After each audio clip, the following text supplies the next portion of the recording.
ओम नमो भगवते वासुदेवाय. ओम नमो भगवते वासुदेवाय. ओम नमो भगवते वासुदेवाय. ओम ज्ञानाय नमः. सार्थ ज्ञानेश्वरी दिवस 266. अध्याय 11. विश्वरूप दर्शन योग. श्री गणेशाय नमः. हे अवतार दे सकळ, ते जिये समुद्रीचे का कल्लोळ. विश्व हे मृगजळ, जया रश्मी स्तव दिसे. जिये अनादि भूमिके निटे, चराचर हे चित्र उमटे. आपण पै श्री वैकुंठे, दाविले तया. मागा बाळपणी येणे श्रीपती, जे एक वेळ खादली होती माती. ते कोपोनिया हाती यशोदा धरिला. मग भेणे भेणे जैसे, मुखी झाडात द्यावयाचे निमिसे. चवदाही भुवने सावकाशे, दाविली तिये. ना तरी मधुवनी ध्रुवासी केले, जैसे कपोल शंखे शिवतले. आणि वेदांची येही मती ठेले, ते लागला बोलो.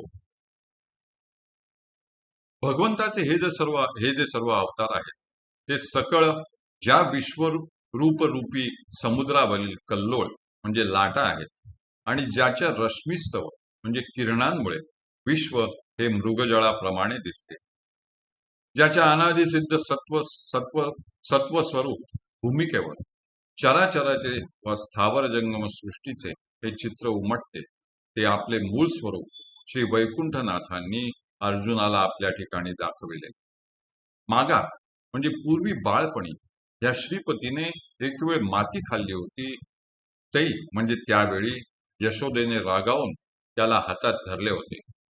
मग भेणे भेणे म्हणजे भीत भीत मी माती खाल्ली नाही, असा आपल्या मुखाने झाडा देण्याच्या मिसे म्हणजे निमित्ताने श्रीकृष्णाने माता यशोदेला 14 भुवने सावकाशे म्हणजे विस्ताराने आपल्या मुखातच दाखविली होती. नाहीतर तपश्चर्या करीत असता प्रसन्न होऊन ध्रुवापुढे भगवंत प्रकट झाल्यावर त्याच्या मनात भगवंताची स्तुती करावी असे आले. पण त्यांची स्तुती कशी करावी हे त्याला समजेनासे झाले व त्याच्या मुखातून शब्द उमटेना. तेव्हा मधुवनामध्ये भगवंतांनी असे केले की आपल्या शंखाने त्याच्या कपोल म्हणजे गालाला शिवतले म्हणजे स्पर्श केला.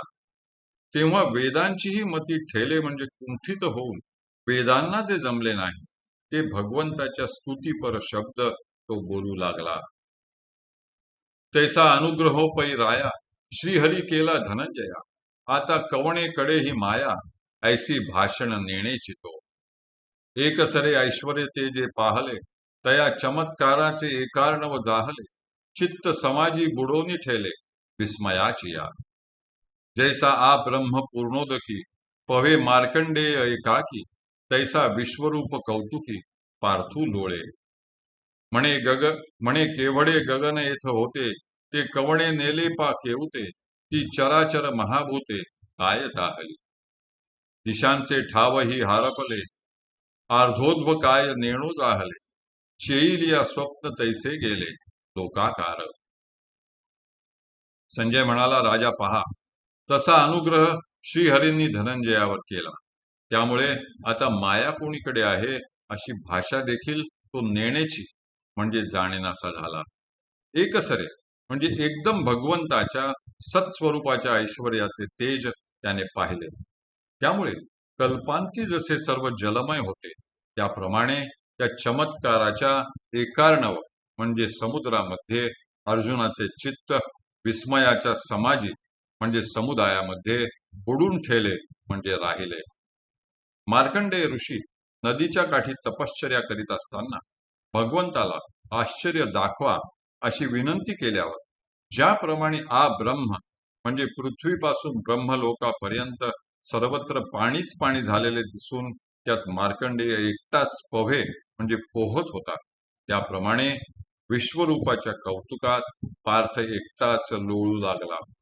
तो म्हणाला, येथे केवढे विशाल गगन होते, ते कवणे म्हणजे कोण व केवते म्हणजे कोठे घेऊन गेला. ती चराचर सृष्टी व पंचमहाभूते या सगळ्यांचे काय झाले. काही दिशांचा ठाव ठिकाणा हरपला म्हणजे त्यांचा मागमूसही राहिला नाही. अध काय आणि ऊर्ध्व काय हे कोण जाणो कोठे गेले. चेईलिया म्हणजे जागे झाल्यावर स्वप्न जसे नाहीसे होते, त्याप्रमाणे विश्वरूप प्रकट झाल्यावर लोकाकार म्हणजे या सृष्टीचा आकारही नाहीसा झाला आहे. नाना सूर्य तेज प्रतापे सचंद्र तारांगण जैसे लोपे तैसी गिळिली विश्वरूपे प्रपंच रचना. तेव्हा मनासी मनपण न स्फुरे बुद्धी आपणपे न सावरे इंद्रियांचे रश्मी माघारे हृदयवरी भरले. नाना सूर्यांच्या तेजाच्या प्रतापाने सचंद्र म्हणजे चंद्रासह सर्व तारांगण व नक्षत्रांचा समुदाय ज्याप्रमाणे लोपून जातो, त्याप्रमाणे या विश्वरूपाने ही सगळी प्रपंच रचनाच गिळून टाकली आहे. तेव्हा त्याच्या मनाला मनपण स्फुरेनासे झाले, म्हणजे मनाचा संकल्प विकल्प करण्याचा उद्योग बंद पडला. बुद्धी आपली आपल्यालाच सावरेनाशी झाली, म्हणजे बुद्धी कोणत्याही गोष्टीविषयी निर्णय करेनाशी झाली आणि इंद्रियांच्या रश्मी म्हणजे वृत्ती आश्चर्यचकित होऊन माघारी परतून हृदयामध्ये भरून राहिल्या, म्हणजे इंद्रिय वृत्ती अंतर्मुख झाल्या. हरिः ओम, हरिः ओम, हरिः ओम. हरये नमः, हरये नमः, हरये नमः.